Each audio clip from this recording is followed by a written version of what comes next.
আসসালামু আলাইকুম ওয়া রাহমাতুল্লাহি ওয়া বারাকাতুহু। আমাদের স্রষ্টা আল্লাহ তাআলার দয়া, শান্তি ও রহমত আপনাদের সবার উপরে বর্ষিত হোক। আমাদের অনুষ্ঠানে স্বাগতম। Ramzan a date with doctor Zakir. আমি আপনাদের হোস্ট ইউসুফ চেম্বার্স। আর আজকে আমাদের আলোচনার টপিক হচ্ছে রোজা অবস্থায় যেসব কাজের অনুমতি আছে। ডক্টর জাকির, আসসালামু আলাইকুম রহমতুল্লাহি ওয়া বারাকাতুহু। ওয়ালাইকুম আসসালাম রহমতুল্লাহ বারাকাতুহু। আপনি কেমন আছেন? আলহামদুলিল্লাহ, আল্লাহর রহমতে ভালো। মাশাআল্লাহ।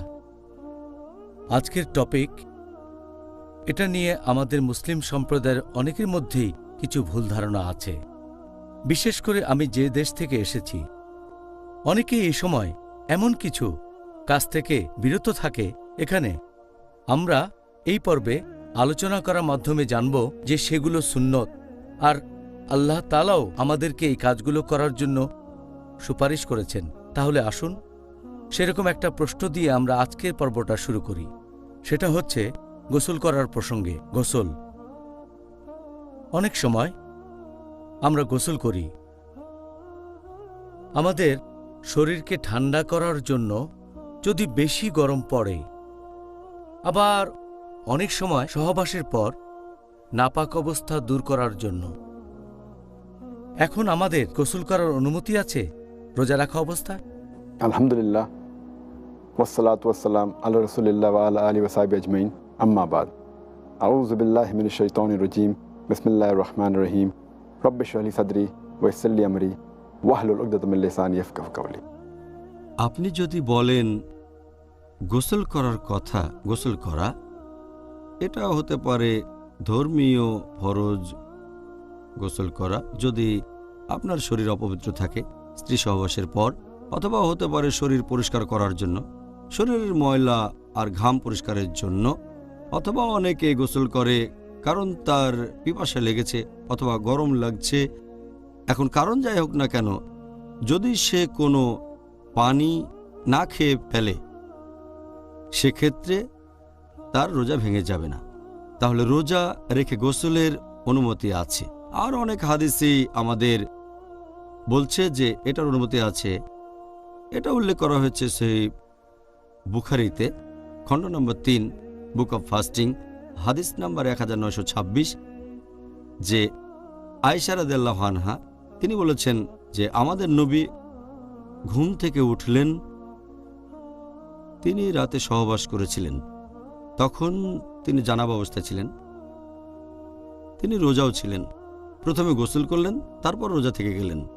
তাহলে এখানে গোসলটা ফরজ, কারণ তিনি স্ত্রী সহবাস করেছেন, সেজন্য গোসল আবশ্যিক অর্থাৎ ফরজ। এছাড়াও এটার উল্লেখ আছে সূরা আবু দাউদ, খণ্ড নম্বর 2, বুক অব ফাস্টিং, হাদিস নাম্বার 2359। হযরত আবু বকর রাদিয়াল্লাহু আনহু তিনি বলেছেন যে তিনি এক লোককে বলতে শুনেছেন যে নবী যখন আল আরজে গিয়েছিলেন তখন রোজা ছিলেন তিনি, এবং নিজের মাথায় পানি ঢাললেন, কারণ তৃষ্ণার্ত ছিলেন অথবা খুব গরম লাগছিল। তাহলে আপনার পিপাসা পেলে অথবা গরম লাগলে মাথায় পানি ঢালতে পারেন, আপনিও গোসল করতে পারেন রোজা থাকা অবস্থায়। এছাড়াও আরেকটা হাদিসে আছে সহিহ বুখারীতে, খণ্ড নম্বর 3, বুক অব ফাস্টিং, অধ্যায় নম্বর 25, ইবনে ওমর রাদিয়াল্লাহু আনহু তিনি পোশাক পানিতে ভিজিয়ে নিয়ে তারপর পড়লেন। এই একই অধ্যায়ে সহিহ বুখারী, খণ্ড নম্বর 3, বুক অব ফাস্টিং, অধ্যায় নম্বর 25 বলা হয়েছে যে আনাস রাদিয়াল্লাহু আনহু তিনি বলেছেন যে রোজা থাকা অবস্থায় তিনি এক গামলা পানিতে বসে থাকতেন। তাহলে এই হাদিসগুলো আমাদের বলছে যে গোসল করা, মাথার উপর পানি ঢালা, হোক সেটা ধর্মীয় কারণে, হোক সেটা ফরজ, অথবা হোক সেটা মুবাহ। হয়তো আপনার খুব গরম লাগছে, অথবা নিজেকে নোংরা লাগছে, অথবা পিপাসা লেগেছে, রোজা থাকা অবস্থায় গোসলের অনুমতি আছে, তবে যেন গোসলের সময় আপনারা পানি খেয়ে না ফেলেন। ইংল্যান্ডে তার কয়েক বছর পর রমজান পড়বে গরমকালে, আর আশা করি পরবর্তীতে আমরা গরমকালে রোজা পালনের ব্যাপারেও বিস্তারিত আলোচনা করব। পরের প্রশ্ন, ধরেন কোনো লোক তার নিজের মুখের লালা সেটা যদি সে গিলে ফেলে রোজা থাকা অবস্থায়, এই কাজের কি অনুমতি আছে? যদি মুখের লালা গিলে ফেলার কথা বলতে হয়, এটা একটা নর্মাল ব্যাপার, ন্যাচারাল কাজ। বর্তমানের সায়েন্স আমাদের বলে যে প্রতিদিন আমাদের জিভে প্রায় কয়েক লিটার লালা উৎপন্ন হয়ে থাকে, আর এটা নর্মাল, ন্যাচারাল যে মানুষ তার লালা গিলে ফেলবে, ভেতরে চলে যাবে, এটাকে অ্যাভয়েড করা যায় না। আল্লাহ পবিত্র কোরআনে বলেছেন, সূরা বাকারা অধ্যায় নম্বর 2 আয়াত নম্বর 185, বলা হয়েছে যে তোমরা রোজা রাখবে পবিত্র রমজান মাসে, অসুস্থ থাকলে, ভ্রমণ করলে সেটা পরে রাখতে হবে। তারপরে বলা হয়েছে আল্লাহ সুবহানাহু ওয়া তাআলা এটা তোমাদের জন্য সহজ করে দিতে চান, তোমাদের কঠিন অবস্থায় ফেলতে চান না। পবিত্র কোরআনে সূরা হজ অধ্যায় নম্বর 22 আয়াত নম্বর 78, আল্লাহ সুবহানাহু ওয়া তাআলা দ্বীনের ব্যাপারে তোমাদের উপর কঠোরতা আরোপ করেননি। এখন লালা গিলে ফেলা তো যেহেতু একটা নর্মাল কাজ, আর আমি জানি রোজার সময় অনেকেই থুতু ফেলে, আমার অনেক বন্ধুও মনে করে যে লালা গিলে ফেলা হারাম, এজন্য থুতু ফেলে। চিন্তা করেন, সারাদিন যদি এই কাজটাই করেন, নামাজও ঠিকমতো আদায় করতে পারবেন না, কারণ নামাজ পড়তে তো কয়েক মিনিট সময় লাগে, আর এই সময় মুখে লালা জমা হয়ে যাবে। এখন কি থুতু ফেলায় মনোযোগ দেবেন নাকি আল্লাহ সুবহানাহু ওয়া তাআলার কাজে? যদি তখন কোরআন পড়েন তখন তো বাইরে থুতু ফেলতে হবে সব সময়। কিছু লোককে আমি জানি যারা সব সময় একটা পাত্র সাথে রাখে, সেই পাত্রে থুতু ফেলে, তারা নিয়মটা জানে না। তাহলে কেউ যদি মুখের লালা গিলে ফেলে, নর্মাল লালা যেটা সবসময় মুখে থাকে, এটাকে কোনোভাবেই অ্যাভয়েড করা যায় না। একইভাবে যদি কারো নাকে মুখে ধুলা যায়, ধরেন সে কোনো শহরে গেছে যেটা খুবই নোংরা, নাকে মুখে ধুলা, তখন জোরে শ্বাস নিলেন, কিছু ধুলা গেল ফুসফুসে বা অন্য কোথাও, এই সবেরই অনুমতি আছে, কারণ এগুলো সবই নর্মাল কাজ, আর এতে করে রোজা ভেঙে যায় না। পানি দিয়ে মুখ আর নাক পরিষ্কার করার অনুমতি কি আছে? অনেকে হয়তো মুখের ভেতর পানি নিয়ে কুলি করছে, এটা করছে হয়তো অজুর সময়, এই কাজের কি অনুমতি আছে? মুখের ভেতরে পানি দেওয়ার কথা যদি বলেন, অথবা মুখে পানি নিয়ে গার্গল করা, অথবা নাকের ভেতরে পানি দেয়া, হতে পারে তার গরম লাগছে বেশি, অথবা সে অজু করছে, এটার অনুমতি আছে, কারণ এটা শরীরের ভেতরে যাচ্ছে না, আর পানি যদি শরীরের ভেতরে না যায়, যদি পানি গিলে না ফেলেন, অনুমতি আছে। আর অজুর সময় অবশ্যই গার্গল করতে হবে, পানি মুখে দিয়ে কুলি করতে হবে, আর এই অজু করা হলো ফরজ নামাজ পড়ার আগে। রোজা অবস্থায় আপনি নামাজ পড়বেন, অজু করতে হবে, তাহলে এটা নিষিদ্ধ হবে কেন? এখন কেউ যদি মুখের ভেতরে পানি দেয়, অজুর সময় গার্গল করে বা অন্য কিছু, সে খেয়াল রাখবে যেন পানি গিলে না ফেলে। আর যখন সে নাকে পানি দেয়, কিছু লোক মনে করে যে এতে রোজা ভেঙে যায়, এটার ভিত্তি একটা হাদিস, আর এজন্যই তারা অজুর সময় নাকের মাথায় একটু পানি দেয়, ভেতরে পানি দেয় না। কারণ একটা হাদিস আমাদের নবী মুহাম্মদ সাল্লাল্লাহু আলাইহি ওয়াসাল্লামের, আমাদের নবী বলেছেন, এই হাদিসটার উল্লেখ আছে সুনান আবু দাউদ খণ্ড নম্বর 2 বুক অব ফাস্টিং হাদিস নম্বর 2360। আমাদের নবী বলেছেন, তোমরা অজুর সময় নাকে প্রচুর পানি দেবে, শুধু রোজার সময় বাদে। তার মানে নবী বলেছেন অজুর সময় নাকে বেশি করে পানি দিতে হবে, শুধুমাত্র রোজার সময় বাদে। তার মানে যদি নাক দিয়ে পানি গলা থেকে পেটে চলে যায়, তাহলে রোজাটা তখন ভেঙে যাবে। তার মানে এই না যে নাকের ভেতরে পানি দেয়া নিষিদ্ধ।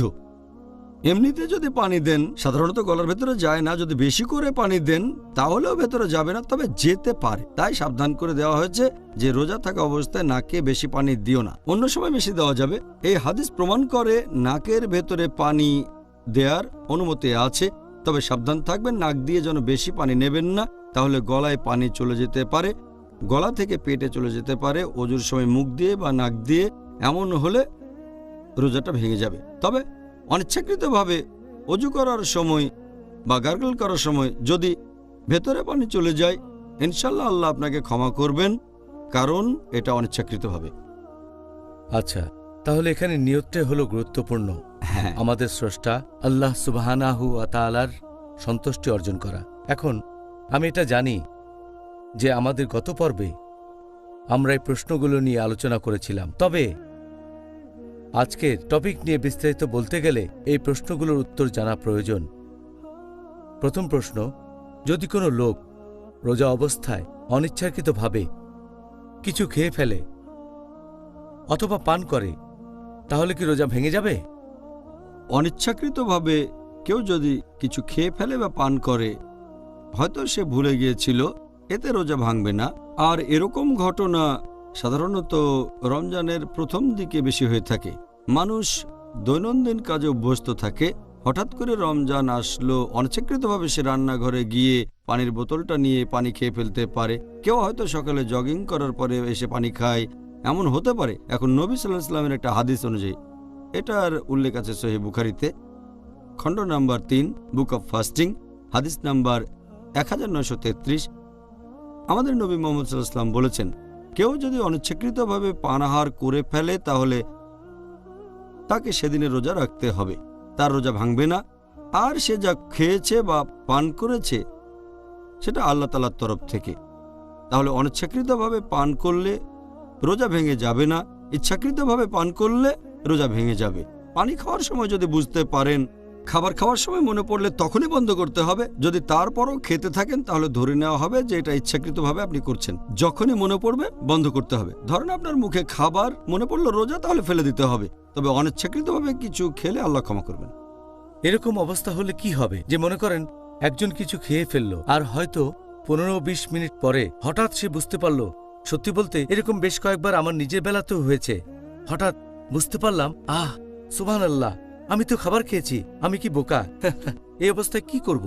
এই হাদিস বলছে যে যা পানাহার করেছে সেটা আল্লাহর তরফ থেকে এসেছে, আল্লাহকে ধন্যবাদ দেবেন। তবে এই কাজটা অনিচ্ছাকৃতভাবে হতে হবে। হয়তো সে ভুলে গিয়েছিল। যদি ইচ্ছে করে করেন, আল্লাহ তো আপনার নিয়ত জানেন। আপনি সবাইকে বোকা বানাতে পারবেন, আল্লাহকে ছাড়া। আপনাকে অনেক ধন্যবাদ ডক্টর জাকির। মনে করেন একজন লোকের খুব বমি বমি ভাব আসছে, তারপর সে বমি করলো রোজা রাখা অবস্থায়। এতে কি তার রোজা ভেঙে যাবে, নাকি এখানে সে বমি হয়ে যাওয়ার পরে এই রোজাটাই পালন করতে পারবে? বমি করার ব্যাপারটা ইচ্ছাকৃত হতে পারে, আবার অনিচ্ছাকৃতও হতে পারে। আমাদের নবী মুহাম্মদ সাল্লাল্লাহু আলাইহি ওয়াসাল্লাম বলেছেন, এটা একটা সহিহ হাদিস, তিরমিজিতে এটার উল্লেখ আছে, বুক অব ফাস্টিং, হাদিস নাম্বার 720।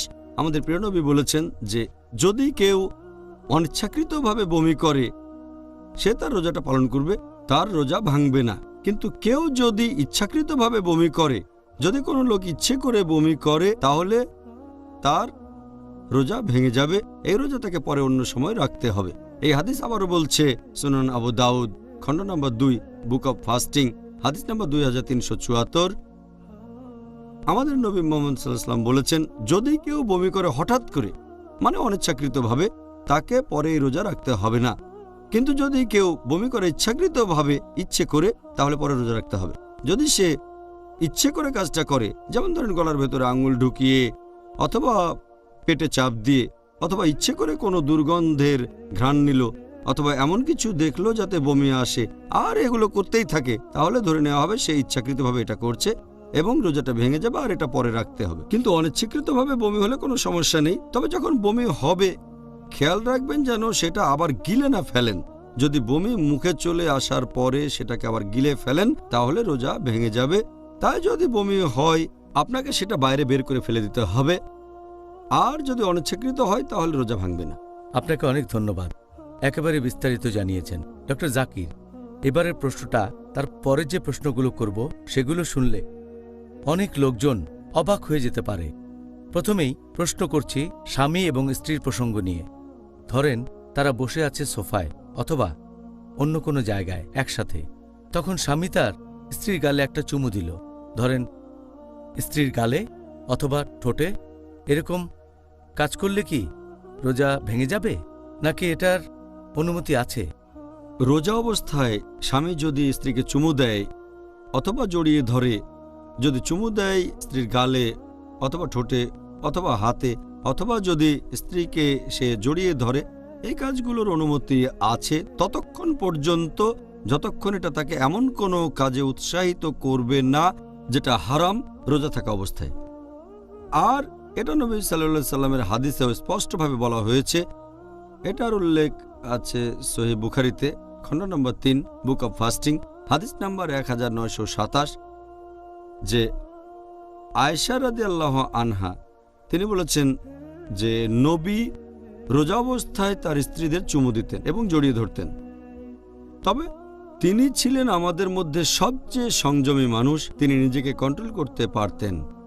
একইভাবে এটা উল্লেখ আছে সুনান আবু দাউদ খণ্ড নম্বর 2 হাদিস নাম্বার 2379 যে ওমর রাদিয়াল্লাহু আনহু একবার রোজা অবস্থায় তিনি স্ত্রীকে চুমু দিয়েছেন।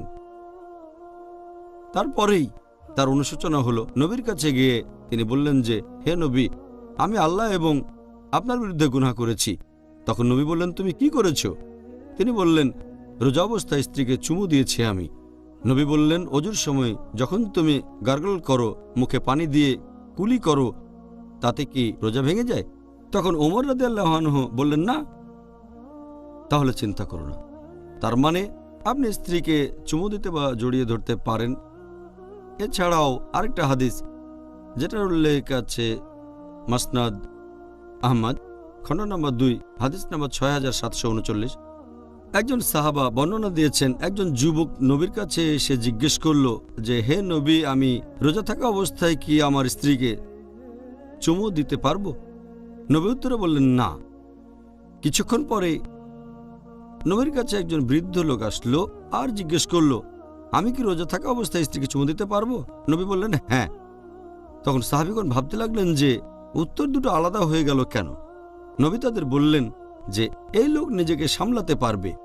এখানে নিয়মটা হচ্ছে, যদি কেউ জানে যে স্ত্রীকে চুমু দেয়া বা জড়িয়ে ধরার পর সে নিজেকে কন্ট্রোল করতে পারবে, এতে সে এমন কোনো কাজে উৎসাহিত হবে না যাতে রোজা ভেঙে যায়। যেমন ধরেন, সে তখন সহবাসে লিপ্ত হতে পারে অথবা বীর্যস্খলন হতে পারে।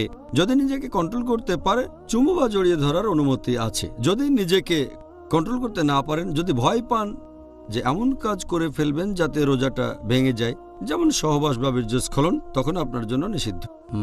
এটা করার অনুমতি আছে, তবে পাশাপাশি ইসলামিক হেলথ ওয়ার্নিংও দেওয়া হয়েছে। আচ্ছা, এবারের প্রশ্ন আগের প্রশ্নটার সাথে এটার কোনো সম্পর্ক নেই। একজন পুরুষ মানুষ কি তার স্ত্রীর সাথে রমজান মাসে সহবাস করতে পারবে সন্ধ্যার পরে, মানে রোজা রাখা শেষ হওয়ার পরে? প্রথম দিকে যখন মুসলিমদের জন্য রোজা রাখা ফরজ করা হলো, আল্লাহ বলেছেন পবিত্র কোরআনে সূরা বাকারা অধ্যায় নম্বর 2 আয়াত নম্বর 185, রমজান হলো সেই মাস যে মাসে পবিত্র কোরআন নাজিল হয়েছে মানুষের পথের দিশারি হিসেবে এবং সৎপথের স্পষ্ট নিদর্শন ও সত্য মিথ্যের পার্থক্যকারী রূপে। তারপর বলা হয়েছে যে যারা এই মাসটা পাবে তারা রোজা রাখবে। তাহলে যখন মুসলিমদের জন্য এই রোজাকে ফরজ করা হলো পুরো রমজান মাস ধরে, প্রথম দিকে নিয়মটা এমন ছিল যে স্ত্রীর কাছে যাওয়া, স্ত্রীর সাথে সহবাস করা পুরো রমজান মাসে নিষিদ্ধ হোক, সেটা দিনের বেলায় অথবা রাতের বেলায়। আর আল কুরতুবীর তাফসিরে এটা উল্লেখ আছে খণ্ড নম্বর 2 পৃষ্ঠা নম্বর 210 যে উমর রাদিয়াল্লাহু আনহু একবার নবীর সাথে রাতে অনেক সময় ছিলেন, তারপর নবীকে ছেড়ে নিজের বাসায় চলে আসলেন। যখন বাসায় আসলেন তখন তার স্ত্রীর সাথে সহবাসের ইচ্ছে হলো। তিনি সহবাস করলেন।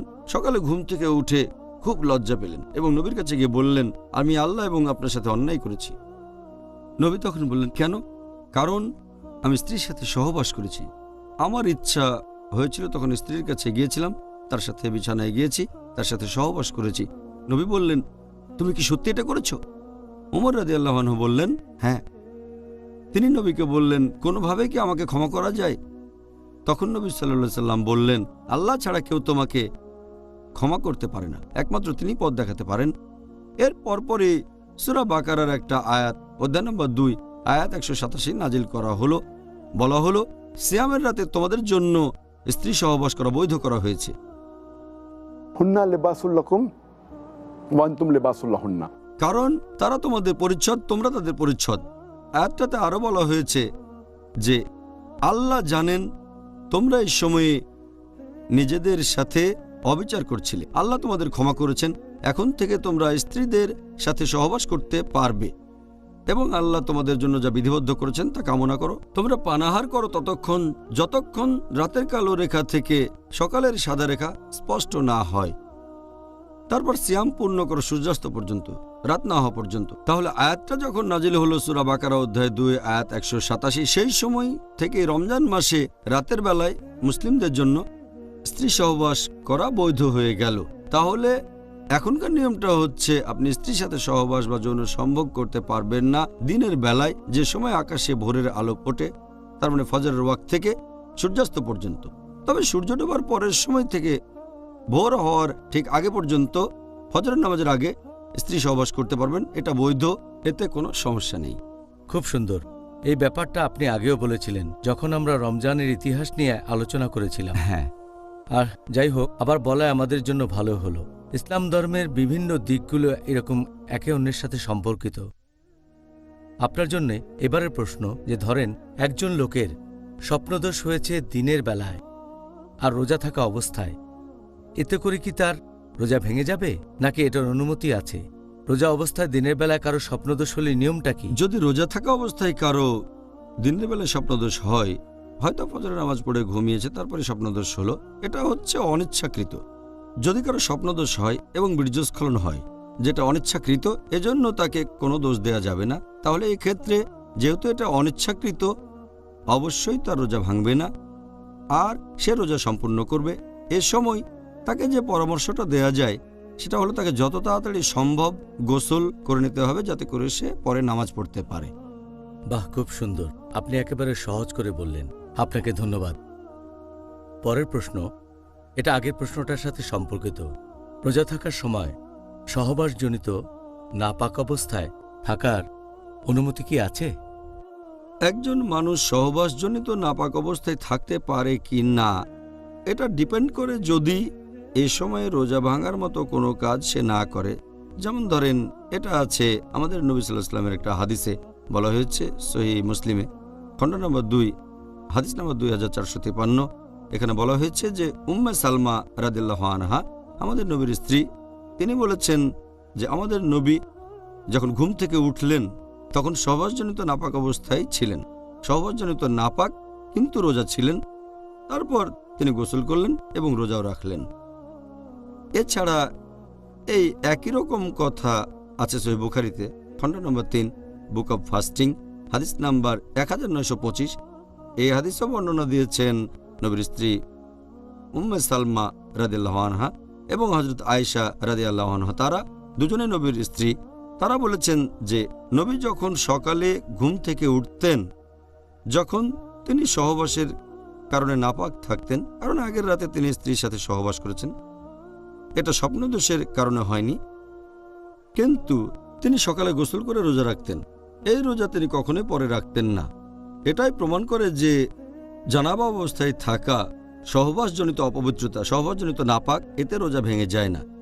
যদি এই সময়কার স্বপ্নদোষ হয় তাহলেও তার রোজা ভাঙবে না। শুধু একটা ব্যাপার খেয়াল রাখতে হবে, এই অবস্থায় যত তাড়াতাড়ি সম্ভব গোসল করে নিতে হবে। যদি সকালে ঘুম ভাঙে ভোর হওয়ার পরে, আর যদি সহবাসজনিত অপবিত্রতা থাকে, তখন তাড়াতাড়ি গোসল করে নিতে হবে, যাতে করে ফজরের নামাজটা আদায় করা যায়। অথবা ফজরের নামাজের পরে ঘুমালো, তারপর স্বপ্নদোষ হলো, তখন সে অপবিত্র হয়ে গেল।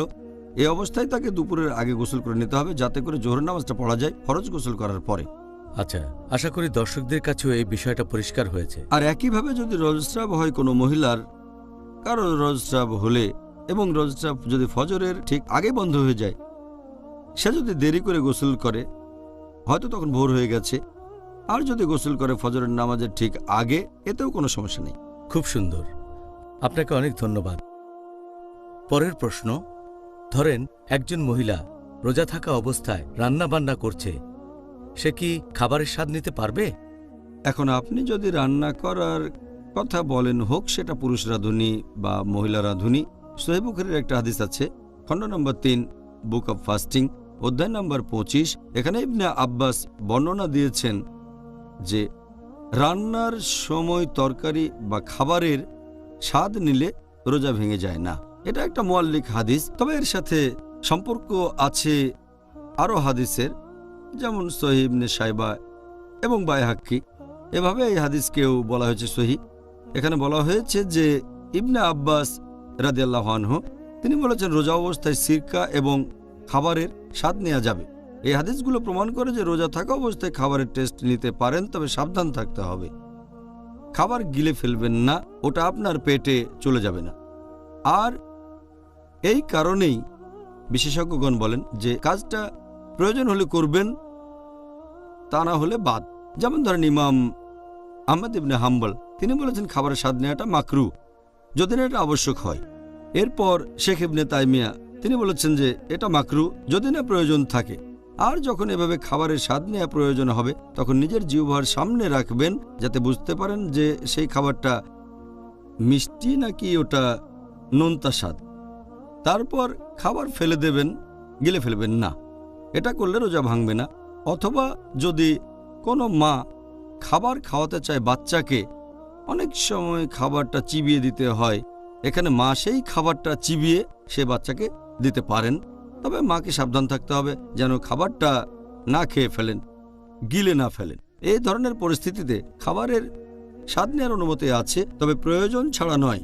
যেমন অনেক ক্ষুধা লেগেছে সেজন্য স্বাদ নিলেন, এটা মাকরু, যদিও সেই রোজা ভাঙবে না। মাকরু মানে না করলেই ভালো, এতে রোজা ভাঙবে না। তবে যদি প্রয়োজন থাকে স্বাদ নেবেন, আর সাবধান থাকবেন যেন গলা দিয়ে নেমে না যায়, গিলে না ফেলেন। স্বাদ নেওয়ার পর মুখ থেকে ফেলে দেবেন। আচ্ছা, আমার ভালো লাগছে যে আপনি আমাকে কিছুটা শুধরে দিলেন যে শুধু মহিলারা নয়, আর আমরা জানি যে পুরুষরাও রান্না করে, তাদেরকেও এই ব্যাপারে উৎসাহিত করা উচিত। ডক্টর জাকির, এবারের প্রশ্নটা, চোখে অ্যালকোহল দেওয়া, তার মানে কালো সুরমা, আমরা জানি এটা একটা সুন্নত, আমাদের নবী মোহাম্মদ সাল্লাল্লাহু আলাইহি সাল্লামের একটি সুন্নত, আল্লাহ তাকে শান্তিতে রাখুন। আর রোজা অবস্থায় চোখে অ্যালকোহল দেওয়ার অনুমতি কি আছে? চোখে অ্যালকোহল দেওয়ার কথা যদি বলেন, আমাদের ভারতীয় উপমহাদেশে বলা হয় সুরমা অথবা কালো আইলাইনার, এটা আমাদের নবীর সুন্নত। আর আমরা একটা হাদিস থেকে পাই যে হযরত আনাস রাদিয়াল্লাহু আনহু নবীর সাথে থাকতেন, তার খাবার রান্না করতেন, আর তিনি চোখে অ্যালকোহল দিতেন। নবী কখনোই তাকে বারণ করেননি, রোজার সময়ও তিনি চোখে দিতেন। এতেই প্রমাণ হয় চোখে সুরমা দিলে রোজা ভেঙে যায় না, এটার অনুমতি আছে। আর এছাড়াও যদি ব্যবহার করেন কোনো আই ড্রপ বা ইয়ার ড্রপ, যদি সেই চোখের ড্রপ বা কানের ড্রপ বেশ কিছুক্ষণ পরে গলার কাছে স্বাদ অনুভব করেন, বেশিরভাগ বিশেষজ্ঞ বলেন এতে রোজা ভেঙে যাবে না, কারণ এটা খাবার যাওয়ার স্বাভাবিক পথ না। আর আই ড্রপ হচ্ছে এক ধরনের মেডিসিন, খাবার না। আবার অনেক সময় নাক, কান আর গলা একসাথে দেখা হয়, এটাকে তখন বলা হয় ইএনটি, ইয়ার নোজ থ্রোট। তাহলে যদি চোখের ড্রপ দেন বা কানের ড্রপ দেন অথবা নাকের ড্রপ দেন, সেখানে সম্ভাবনা থাকে কিছুক্ষণ পরে গলায় চলে যাবে, তাহলে ওষুধের স্বাদটা পাবেন। নাকের ড্রপ হলে বাইরে ফেলে দেবেন। তবে কান আর চোখের ড্রপ যদি গলায় চলে যায়, বেশিরভাগ বিশেষজ্ঞ বলেন এতে করে রোজা ভাঙবে না। তবে কিছু বিশেষজ্ঞ বলেন সেটা যদি গলায় চলে যায় তাহলে রোজা ভেঙে যাবে। তবে সঠিক নিয়ম হচ্ছে, যেহেতু এটা খাবার বা পানীয় যাওয়ার স্বাভাবিক পথ না, সেজন্য বেশিরভাগ বিশেষজ্ঞই বলেন এতে আপনার রোজা ভাঙবে না। আর যদি এটা নিয়ে কারো সন্দেহ থাকে তাহলে বিরত থাকতে পারে নাকের ড্রপ দেওয়া থেকে সূর্যাস্ত পর্যন্ত, তাহলে তো পুরোপুরি সেফ। তবে সঠিক নিয়ম হচ্ছে নাক অথবা কানের ড্রপ ব্যবহার করলে আপনার রোজা ভেঙে যাবে না। একই রকম নিয়ম কি আতরের বেলায়ও, মানে পারফিউম? আতর সুগন্ধির কথা বলছেন? হ্যাঁ, আতর লাগানো। ধরেন আপনি শরীরে আতর লাগাচ্ছেন রোজার মধ্যে বা শুরু করার আগে, এখানেও কি নিয়মটা এক? যদি কোনো সুগন্ধি লাগিয়ে সেটার গন্ধ নেন এতে কোনো সমস্যা নেই। পারফিউমের গন্ধ নেওয়ার অনুমতি আছে, যে কোনো পারফিউম।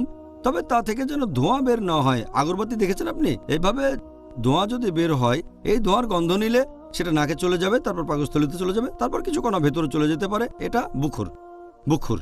হ্যাঁ, এই ব্যাপারে আমাদের একটু সাবধান থাকতে হবে। এছাড়া আতর, পারফিউমের গন্ধ নিলে সমস্যা নেই, এতে আমাদের রোজা ভাঙবে না। আমাদের এবারের প্রশ্নটা হলো ইঞ্জেকশনের উপর। রোজা অবস্থায় কি ইঞ্জেকশন নেওয়া যাবে? ইঞ্জেকশনের কথা যদি বলতে হয়, বিভিন্ন ধরনের ইঞ্জেকশন আছে। একটা ইঞ্জেকশন দেওয়া হয় শিরা বা ধমনীতে, আরেকটা দেওয়া হয় রোগীর মাসলে, আরও অনেক জায়গায় দেওয়া হয়। তবে ইঞ্জেকশনগুলোকে মোটামুটি দুই ভাগে ভাগ করা যায়। প্রথম ধরনের ইঞ্জেকশন আমাদের শরীরে পুষ্টির যোগান দিয়ে থাকে, যেটা অনেকটা খাবার দেওয়ার মতোই। যেমন ধরেন আমাদের শরীরে ইঞ্জেকশনের মাধ্যমে গ্লুকোজ দেওয়া হয়। কারো হয়তো অতিরিক্ত ডিহাইড্রেশন চলছে, সে হয়তো মুখ দিয়ে খেতে পারছে না, এমন পরিস্থিতিতে ইঞ্জেকশনের মাধ্যমে গ্লুকোজ দেওয়া হয়ে থাকে পুষ্টি গ্রহণের জন্য। এটা যেহেতু অনেকটা খাবার দেওয়ার মতো, এতে রোজা ভেঙে যাবে। কিন্তু এটা যদি পুষ্টি গ্রহণ না হয়, শুধু মেডিকেল চিকিৎসা হয়, যেমন ইনসুলিন, তাতে পুষ্টি গ্রহণের কথাই আসছে না, অথবা হতে পারে পেনিসিলিন, এই ধরনের মেডিকেল চিকিৎসা শরীরে কোনো পুষ্টির যোগান দেয় না। যেহেতু এগুলো খাবার না, এই ওষুধগুলো দিনের বেলায় দেয়া যেতে পারে, এতে রোজা ভাঙবে না। যদিও অনেক বিশেষজ্ঞ বলেন যে এটা মাকরু না করলে ভালো, সূর্য ডোবার পরে ওষুধ নেওয়াটাই আসলে সবচেয়ে উত্তম। তবে সঠিক নিয়ম হচ্ছে এতে রোজা ভেঙে যায় না, কারণ এখানে কোনো পুষ্টি গ্রহণ হচ্ছে না। আচ্ছা, মেডিকেল চিকিৎসা নেয়ার ব্যাপারে ধরেন কেউ রোজা আছে, সে সময় নাকের ড্রপ, বিভিন্ন রকমের ট্যাবলেট যেটা রাখা হয় জিভের নিচে, অথবা হয় মেডিকেল তদন্ত যেখানে শরীরের ভেতরে বিভিন্ন ধরনের জিনিস প্রবেশ করানো হয়, রোজা থাকা অবস্থায় কি এগুলোর অনুমতি আছে? বর্তমানে অনেক পদ্ধতিতে চিকিৎসা করা হয়। শুধুমাত্র বিভিন্ন পদ্ধতির কথা বলে একটা লেকচার দেয়া যায়, যেহেতু সময় কম তাই বলতে পারছি না। শুধু কয়েকটা পদ্ধতি নিয়ে আলোচনা করছি। যদি আপনি এমন কিছু ট্যাবলেটের কথা বলেন যেগুলো দেওয়া হয়ে থাকে এনজাইনার জন্য, হার্টের সমস্যা থাকলে এটা খাবেন। এই ট্যাবলেট রাখা হয় রোগীর জিহ্বার নিচে, এটা গিলে খেয়ে ফেলতে হয় না, এখানে কোনো পুষ্টি দেয়া হচ্ছে না, এটা হার্টের রোগীদের চিকিৎসায় দেওয়া হয়, সেজন্য এই ট্যাবলেট নিলে আপনার রোজা ভাঙবে না। ট্যাবলেটটা গিলে ফেলবেন না, এটা জিভের তলায় রেখে দেবেন, সেখান থেকেই শেষ হয়ে যাবে।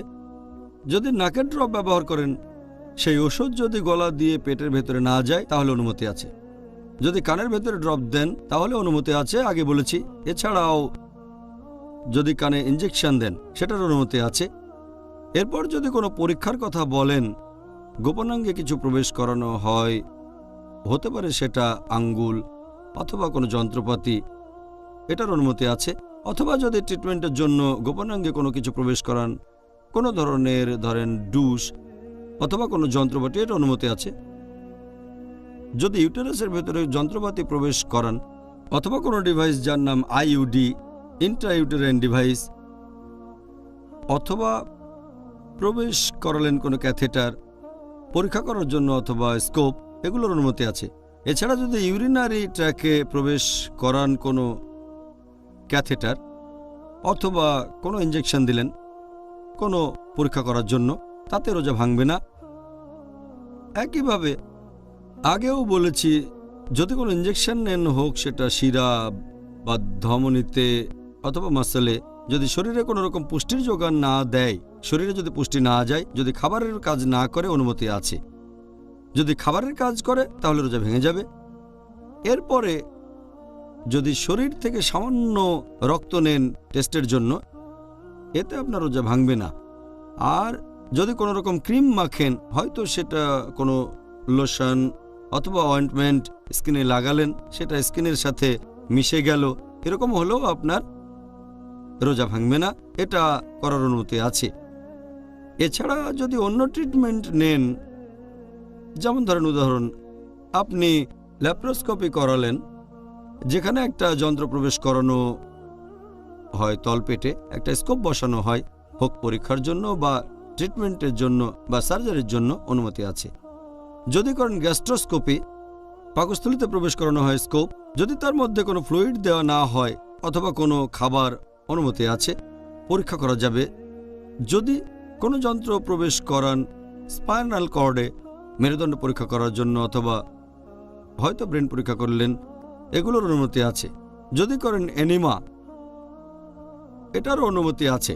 এভাবে আরও অনেক বলা যায়, তবে এই ক্ষেত্রে নিয়মটা শরীরের ভেতরে এমন কিছু যাবে না, মুখ দিয়ে অথবা নাক দিয়ে, যেটা পুষ্টি গ্রহণের মতো হয়। এটা বাদে যদি শরীরের অন্য অংশে যায়, কোনো যন্ত্রপাতি, হোক সেটা গোপনাঙ্গে, হোক সেটা ইউটেরাস ইত্যাদি, এটার অনুমতি আছে। এতে করে রোজা ভেঙে যাবে না, কারণ শরীরে কোনো খাবার দেয়া হচ্ছে না, আর এটা শরীরে খাবার যাওয়ার স্বাভাবিক পথ না, এগুলোর অনুমতি আছে। এই কাজগুলোর যে অনুমতি আছে, এটা অনেক মানুষের দুশ্চিন্তা দূর করবে এই রমজান আর পরের রমজানের জন্য, ইনশাআল্লাহ। ইনশাআল্লাহ, ইনশাআল্লাহ। ডক্টর জাকির, কারো মনে কোনো রকম সন্দেহ দেখা দিলে কি করতে হবে?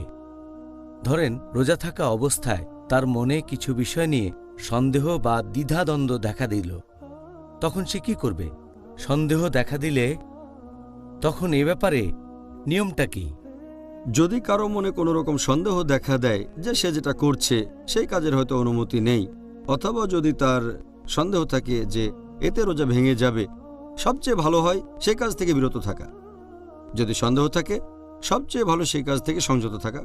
হতে পারে সেই কাজটা হয়তো নিষিদ্ধ, যদি সন্দেহ থাকে আর সেটা না করেন কোনো গুনাহ হবে না, তাই সংযত থাকে সবচেয়ে ভালো। তবে এখানে শিরোনামটা হচ্ছে আল্লাহ পবিত্রকরণে বলেছেন সূরা নাহাল অধ্যায় নম্বর 16 আয়াত নম্বর 43, এছাড়াও সূরা আম্বিয়া অধ্যায় নম্বর 21 আয়াত 7, ফাসআলু আহলা যিকরি ইন কুনতুম লা তা'লামুন। যদি তোমরা না জানো তাহলে জ্ঞানীদেরকে জিজ্ঞেস করো। যে লোক জানে তাকে জিজ্ঞেস করেন, কোনো বিশেষজ্ঞকে, তিনি আপনাকে বলবেন যে এটার অনুমতি আছে কিনা। এটাই সবচেয়ে ভালো। তবে কাউকে না পেলে যদি সন্দেহ থাকে তাহলে বিরত থাকাই সবচেয়ে ভালো। ভালো উপদেশ। এবার ধরেন একজন লোক এমন অবস্থায় পড়ল যে তাকে একরকম বাধ্য করা হচ্ছে তার রোজাটা ভাঙার জন্য, অথবা কেউ হয়তো ভুল করে তার রোজাটা ভেঙে ফেলল। এটার কি অনুমতি আছে যে এরকম অবস্থায় পড়লে সে তার রোজা ভেঙে ফেলতে পারে? এরকম নিয়ম আছে কিনা যে কেউ তার রোজা ভাঙবে, অনুমতি আছে কিনা? কেউ যদি না জেনে বা ভুল করে রোজা ভেঙে ফেলে, আল্লাহ পবিত্রকরণে বলেছেন সূরা নাহাল অধ্যায় নম্বর 16 আয়াত নম্বর 106 যে কেউ ঈমান আনার পরে যদি সে আল্লাহকে অস্বীকার করে, যদি না তাকে বাধ্য করা হয়, তার মানে জোর করা হলে শিরকও করতে পারেন। যদি আপনার ভেতরে তখনও তাকওয়া থাকে, আল্লাহকে মেনে চলেন, তাহলে এর অনুমতি আছে। কেউ যদি আপনাকে বাধ্য করে কোনো কাজ করতে আর এতে আপনার রোজা ভেঙে যায়, তাহলে আপনি এতে দায়ী থাকবেন না। এখন যদি নিয়ম কানুনের কথা বলতে হয়, আমাদের প্রিয় নবী মুহাম্মদ সাল্লাল্লাহু আলাইহি ওয়াসাল্লাম বলেছেন, এটা আছে ইবনে মাজা খণ্ড নাম্বার 3 হাদিস নাম্বার 2043 এবং 2045। নবী বলেছেন যে আল্লাহ সুবহানাহু ওয়া তাআলা আমার উম্মতকে ক্ষমা করে দেবেন যদি তারা ভুল করে অথবা ভুলে যায়, বা যেটা তার উপর চাপিয়ে দেওয়া হয় জোর করা ছাড়াও। যদি সে ভুল করে অথবা কোনো কিছু ভুলে যায়, আল্লাহ সেটা ক্ষমা করবেন। পবিত্রকরণে এটা বলা হয়েছে সূরা আহজাব অধ্যায় নম্বর 33 আয়াত নম্বর 5 যে যদি তোমরা কোনো ব্যাপারে ভুল করে ফেলো কিন্তু তোমাদের নিয়ত ছিল না, তাহলে আল্লাহ ক্ষমা করবেন। এছাড়াও আল্লাহ বলেছেন সূরা বাকারা অধ্যায় নম্বর 2 আয়াত নম্বর 286, তোমরা আল্লাহর কাছে প্রার্থনা করো, হে প্রতিপালক, যদি আমরা বিস্মৃত হই অথবা ভুল করি আমাদের পাকড়াও করো না। তাহলে যে কাজগুলোর কারণে রোজা ভেঙে যায়, যেমন খাওয়া দাওয়া, পান করা, সহবাস ইত্যাদি, এই কাজগুলো, এক্ষেত্রে 4টা বিষয়ের দিকে লক্ষ্য রাখতে হবে। যদি কাজটা করতে কেউ বাধ্য করে তাহলে সে দায়ী হবে না। যদি কেউ আপনাকে জোর করে সেজন্য আপনি দায়ী হবেন না, আল্লাহ আপনাকে ক্ষমা করবেন। 2 নম্বর, যদি এই কাজ করেন ভুল করে, যেমন ধরেন একজন লোক সাহরি খেলো, তারপর মনে করলো এখনো ভোর হয়নি আর সে খেতেই থাকলো, এটা একটা ভুল। যখন সে বুঝলো খাওয়া বন্ধ করলো, এটা সে ভুল করেছে, আল্লাহ ক্ষমা করে দেবেন। অথবা কেউ হয়তো ভুলে গিয়ে একটা কাজ করে ফেললো, যেমন কেউ হয়তো রোজা অবস্থায় অনিচ্ছাকৃতভাবে পানি খেয়ে ফেললো, যদি ভুল করে থাকে তাহলে আল্লাহ ক্ষমা করবেন, সে রোজা রাখতে পারবে। 4র্থ পয়েন্টটা হচ্ছে, যদি কেউ না জেনে কোনো কাজ করে, এটা সম্পর্কে জানতোই না, যেমন ধরেন একটা লোক হয়তো জানে না যে ইচ্ছাকৃতভাবে বমি করলে, ইচ্ছে করে বমি করলে রোজাটা ভেঙে যায়, আর তারপর সে হয়তো মুখের ভেতরে আঙ্গুল দিয়ে ইচ্ছে করে বমিটা করে ফেললো, তাহলে সেই কাজটা করলো একেবারে না জেনে। এমন হলে ইনশাল্লাহ আল্লাহ ক্ষমা করবেন। এই 4টা ক্যাটাগরি, কারণ আল্লাহ আমাদের উপর অতিরিক্ত বোঝা চাপাতে চান না। আর নবী বলেছেন, যদি তোমরা ভুলে যাও অথবা ভুল করো অথবা যদি তোমাদের বাধ্য করা হয়, এমন হলে ইনশাল্লাহ আল্লাহ ক্ষমা করবেন। এটা আল্লাহ সুবহানাহু ওয়া তাআলার দয়া। সত্যি বলতে ডক্টর জাকির, আমার কাছে এটা পরিষ্কার, আর আশা করি দর্শকের কাছেও পরিষ্কার, যে আল্লাহর দয়া তার শাস্তির চেয়ে অনেক বেশি। আল্লাহু আকবার, সুবহানাল্লাহ।